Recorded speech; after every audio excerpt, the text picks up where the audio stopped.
अस्सलाम वालेकुम स्टूडेंट्स, मैं हूं डॉक्टर अबीबुर रहमान और आप देख रहे हैं Quetta TV. Students, reactions of benzene के लेक्चर्स चल रहे थे। लेक्चर 34 में आज हम पढ़ेंगे पार्ट 3 को। इसके 2 पार्ट्स पहले भी गुजर गए स्टूडेंट्स। अगर आपने वो नहीं देखे तो पहले उन पार्ट्स को देखें जिसमें हमने general mechanism of electrophilic substitution aromatic reactions को डिस्कस किया है और उसके अलावा हमने इलेक्ट्रोफिलिक सब्स्टिट्यूशन रिएक्शंस को थोड़ा सा एक्सप्लेन किया है। तो आज चलिए जी इससे हम आगे चलते हैं। Electrophilic aromatic substitution reactions of benzene. Electrophilic या इलेक्ट्रोफाइल स्टूडेंट्स किसी ऐसे स्पीशी को कहते हैं कि जिस पे प्लस चार्ज होता है, और एरोमेटिक से यहाँ मुराद बेंजीन का रिंग होगा, यानी कोई भी प्लस चार्ज वाला चीज़ बेंजीन के रिंग पे अटैक करेगा और सब्स्टिट्यूशन यानी फिर बेंजीन के रिंग में से उसके हाइड्रोजन को निकाल कर उसकी जगह वो खुद आकर यहाँ पर लग जाएगा और एक नया कंपाउंड बना देगा। ठीक, तो इसमें पहला हम पढ़ेंगे स्टूडेंट्स नाइट्रेशन को। ठीक है, कि नाइट्रेशन क्या होता है। Replacement of hydrogen of an organic compound, किसी ऑर्गेनिक कंपाउंड के हाइड्रोजन को रिमूव कर देना बाय नाइट्रो ग्रुप, किसी नाइट्रो ग्रुप के ज़रिए, इज़ कॉल्ड नाइट्रेशन, इसे कहते हैं nitration. Benzene reacts with a mixture of HNO3 and concentrated H2SO4।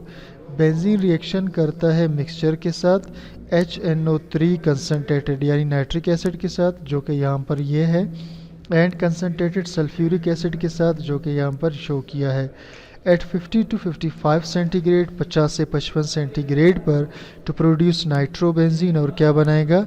Nitrobenzene. इसका स्टूडेंट सिंपल सा रिएक्शन जो इस टाइम हो रहा है वो मैं आपको बता देता हूँ, आगे हम इसके मैकेनिज़्म को डिस्कस करेंगे।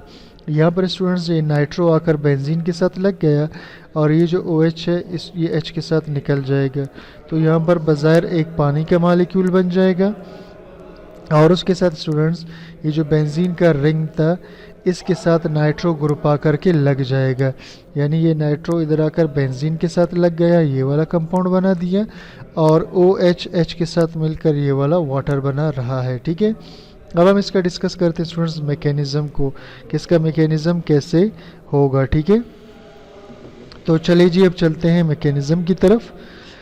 अच्छा जी, electrophile is produced from the acid base reaction that occurs between HNO3 and H2SO4।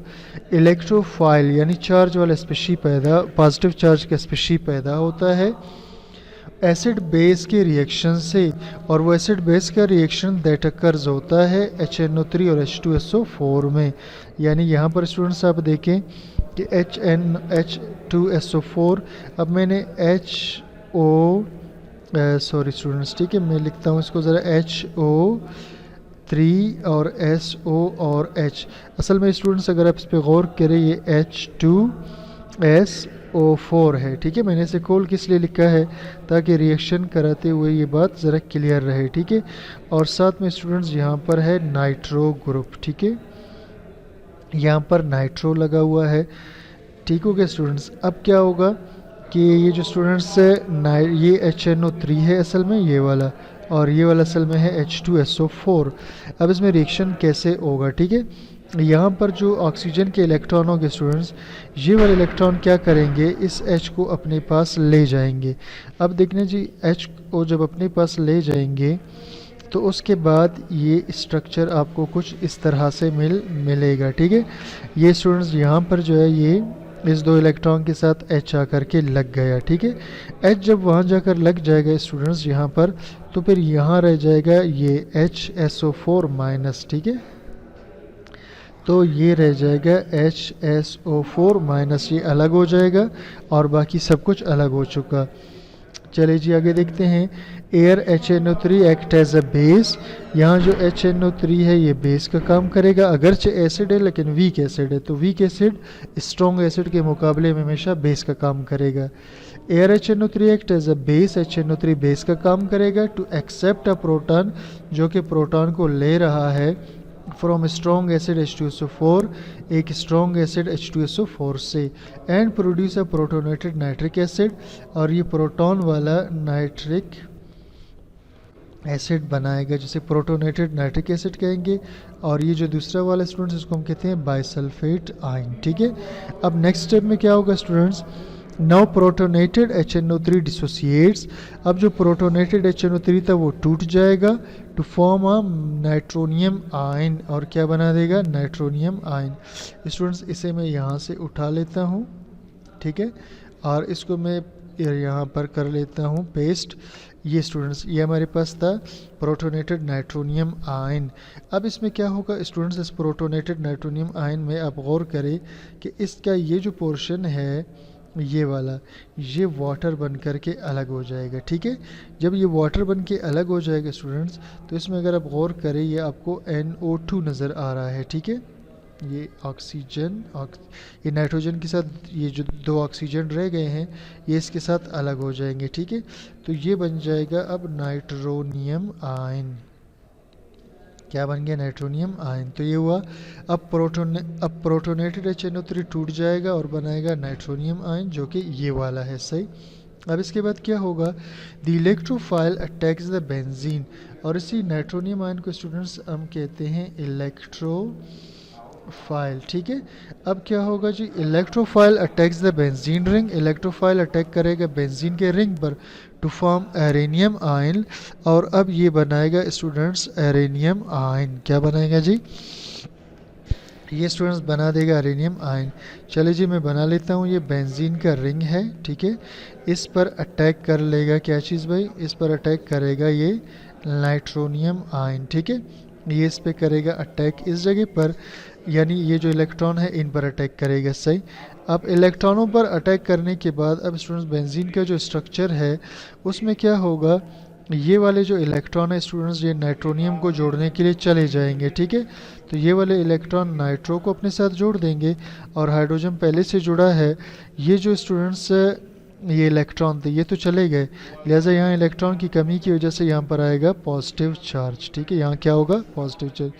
इसे हम कहते हैं आरेनियम आयन, इसे हम क्या बोलते हैं, आरेनियम आयन।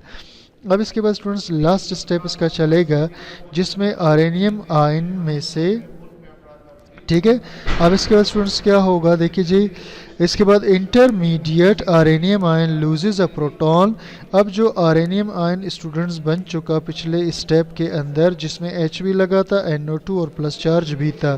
ठीक है, अब ये क्या करेगा स्टूडेंट्स, ये अपने इस प्रोटॉन को लूज करेगा। ठीक है, तो intermediate arenium ion loses a proton, ये प्रोटॉन को लूज करेगा टू अ लेविस बेस, किसको देगा, एक लेविस बेस को देगा, टू प्रोड्यूस नाइट्रोबेंजीन, और क्या पैदा कर देगा स्टूडेंट्स, ये पैदा करेगा नाइट्रोबेंजीन। ठीक है, यानी इस वक्त ये क्या करेगा, अपना ये जो प्रोटॉन है ये हाइड्रोजन को देगा, और हाइड्रोजन बनेगा हाइड्रोनियम आयन। ये क्या बन जाएगा स्टूडेंट्स, हाइड्रोनियम आयन, और उसके बाद ये जो बेंजीन था ये रह जाएगा नाइट्रोबेंजीन। ठीक है, ये रह जाएगा क्या चीज़, नाइट्रोबेंजीन।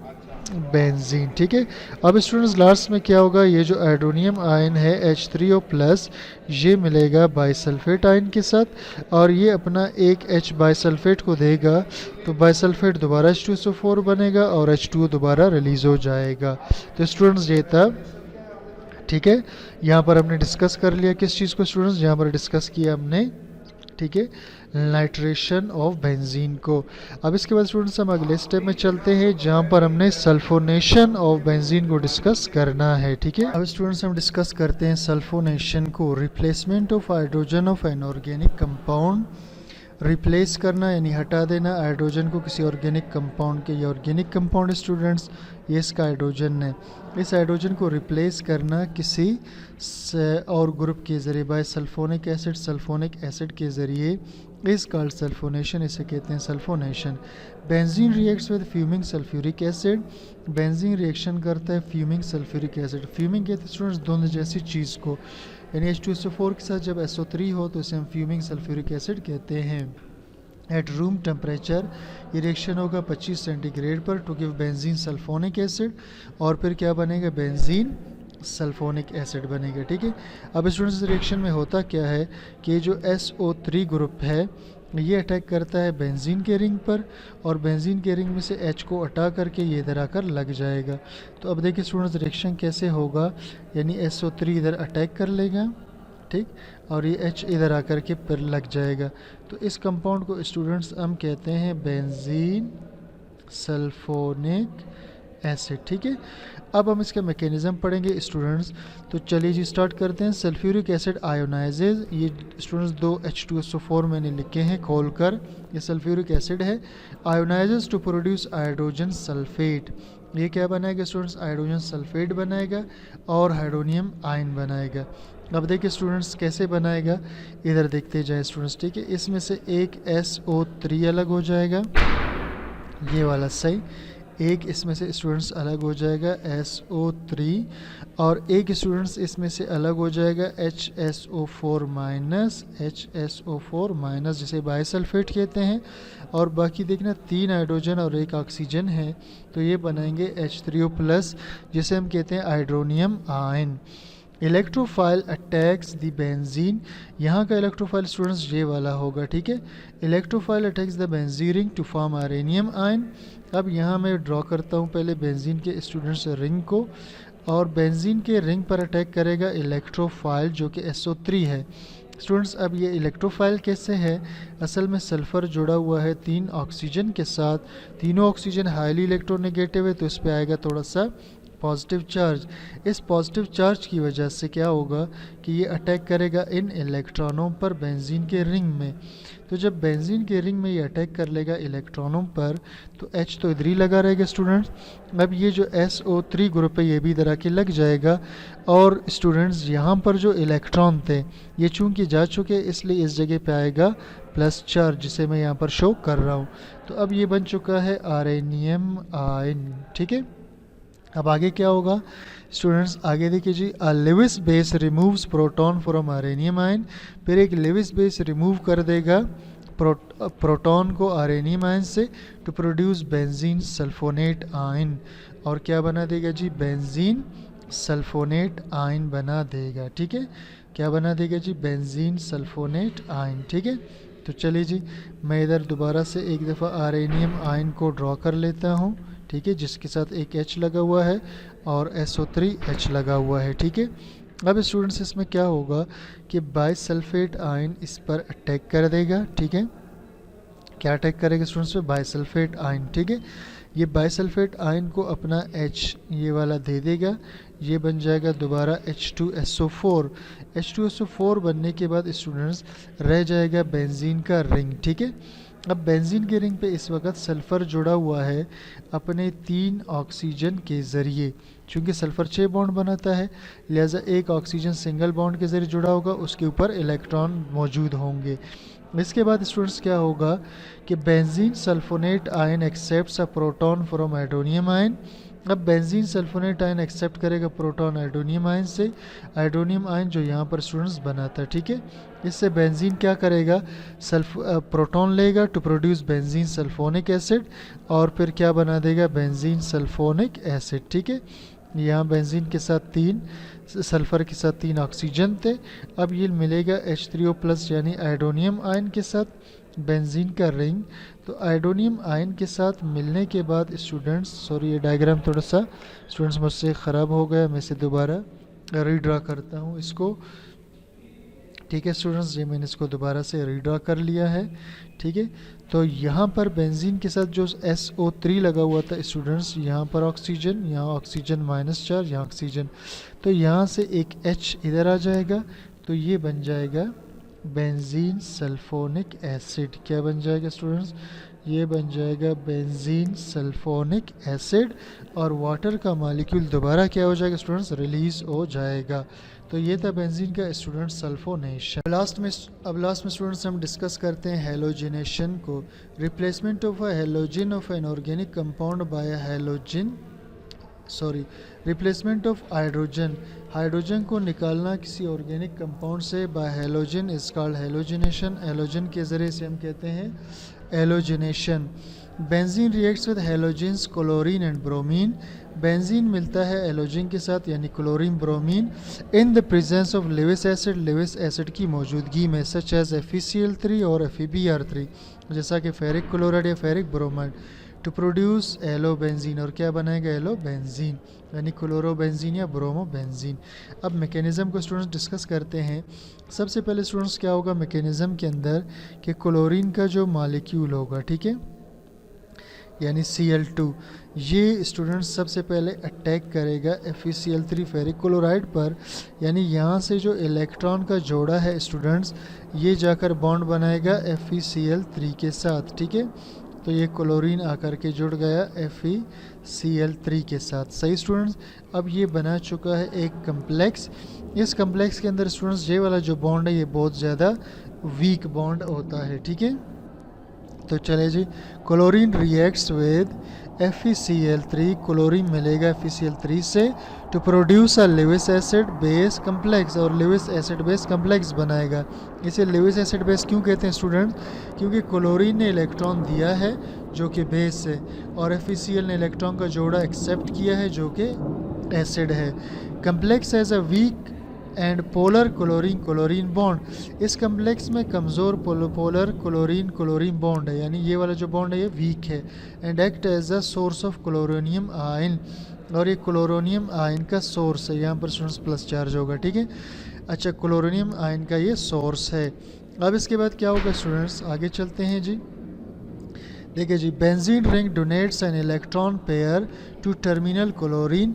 अब क्या होगा स्टूडेंट्स, ये जो बेंजीन का रिंग है, ठीक है, ये वाला, ये जो बेंजीन का रिंग है ये क्या करेगा स्टूडेंट्स, ये जो क्लोरीन क्लोरीन जुड़े हुए थे FeCl3 के साथ, ठीक है, ये अब ये बेंजीन स्टूडेंट्स क्या करता है कि ये अपना इलेक्ट्रॉन का पेयर देता है इस लास्ट वाले क्लोरीन को, टर्मिनल क्लोरीन इस लास्ट वाले क्लोरीन को, ठीक है। तो बेंजीन रिंग देता है इलेक्ट्रॉन पेयर टर्मिनल क्लोरीन को, forming a new carbon chlorine sigma bond, और फिर इधर एक नया बॉन्ड बन जाएगा, ठीक है। And form an arenium ion, और क्या बना देगा arenium ion along with the base के साथ, ठीक है। यानी क्या होगा स्टूडेंट्स, ये पोर्शन अब अलग हो जाएगा FeCl4 माइनस की शक्ल में। और जो बेंजीन था स्टूडेंट्स, ये बेंजीन जो है इसमें पहले से H लगा हुआ था, अब इधर क्लोरीन भी आकर लग जाएगा और यहाँ पर आएगा प्लस चार्ज। इस इलेक्ट्रॉन के जाने के बाद स्टूडेंट्स यहाँ पर आ गया प्लस चार्ज, ठीक है। अब ये क्या बन चुका है स्टूडेंट्स, ये हम बार बार पढ़ते रहे हैं कि इसको कहते हैं आरएनियम आयन। अब नेक्स्ट स्टेप में स्टूडेंट्स क्या होगा कि ये जो आरएनियम आयन है, ठीक है, ये FeCl4 removes a proton from arenium ion. ये जो FeCl4 माइनस बना था ऊपर वाले रिएक्शन में बेंजीन के साथ, ठीक है, ये वाला स्टूडेंट्स, ठीक है, ये H और ये क्लोरीन। अब स्टूडेंट्स क्या होगा कि ये जो हाइड्रोजन है ये चला जाएगा FeCl4 के पास, और ये H क्या करेगा, यहाँ से क्लोरीन निकाल देगा, FeCl3 अलग हो जाएगा और साथ में बनेगा HCl। यानी ये जो स्टूडेंट्स H था ये वाला, ये इधर आकर एक क्लोरीन से मिलके HCl बना देगा, और बाकी Fe में से जब एक क्लोरीन निकलेगा FeCl3 फेरिक क्लोराइड बच जाएगा। तो बाकी जो हमारे पास स्ट्रक्चर बचेगा वो बचेगा स्टूडेंट्स किसका, वो बचेगा क्लोरोबेंजीन का। तो इस तरह से क्लोरोबेंजीन बनेगा। तो स्टूडेंट्स उम्मीद करता हूँ आपको लेक्चर समझ में आ गया है। कोई चीज़ क्लियर ना हो कमेंट सेक्शन में ज़रूर बता दीजिएगा।